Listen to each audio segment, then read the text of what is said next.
Bali ginagawa nga pala namin kung ano yung pinamorma namin dun sa gilid, ayun na rin yung pang sasalo namin sa steel deck.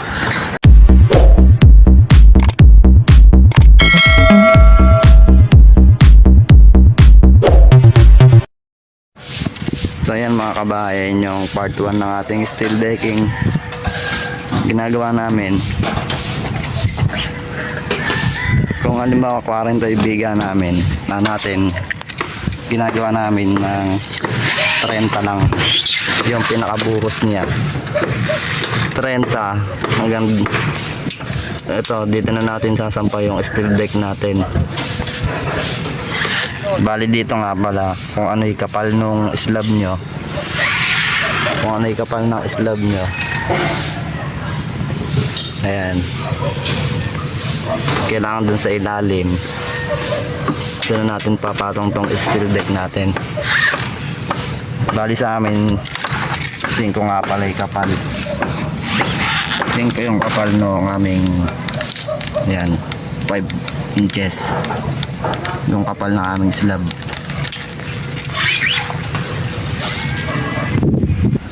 Sa pagkakaso naman pala ng steel deck, kailangan tong pinakakadalga na to, at makapansin nyo, kailangan nasa ibabaw siya, hindi kailangan makita sa ilalim to.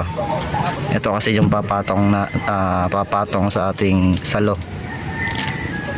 Ngayon kung magkakabaligtad yan ay malaking trabaho yan dahil bubuga ang ating slab, ang ating concrete.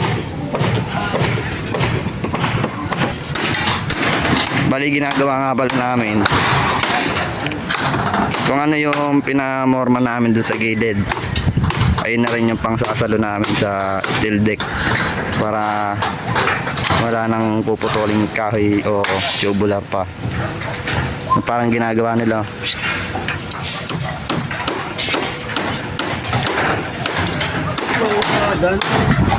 pag napormahan na nila, saka naman namin tatadtakin ng shoring jack. Ayan, bali dalawa pa lang nakakabit na yan, pero gagawin naming 5 para sigurado.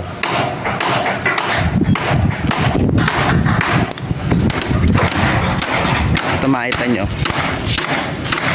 ayan, makita nyo, step by step tayo gagawin nila. Okay, nalagyan nila ng forma yung pinakasasaluan ng steel deck. Pagkatapos ganito na yung mangyayari niyan. Sa shoring jack natin, kukunin natin yung level lang, yung mapapansin nyo may tanse. Susunod niyan, ganito na yung magiging forma niyan.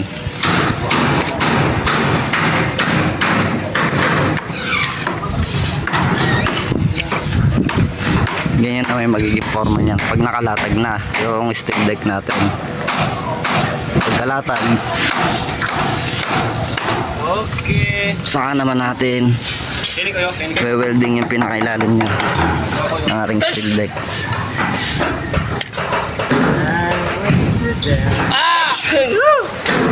Para tong ilalim, teka, ayan, ang ilalim na to mapasukan man ng halo, hindi na siya aangat dahil nga nakalak na siya dito, lock na siya ng deform bar. Para di siguradong umangat, bine-weldingan namin. Pag umangat ng konting halo, hindi na aangat.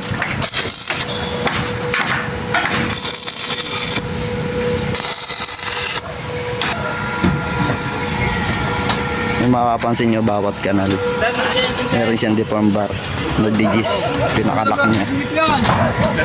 Nakita nyo, pinakalak ako doon.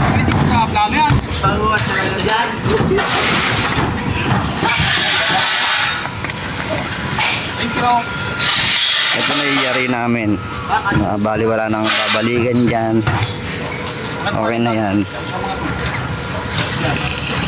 Yung iba sinusure lang natin na lahat merong lock.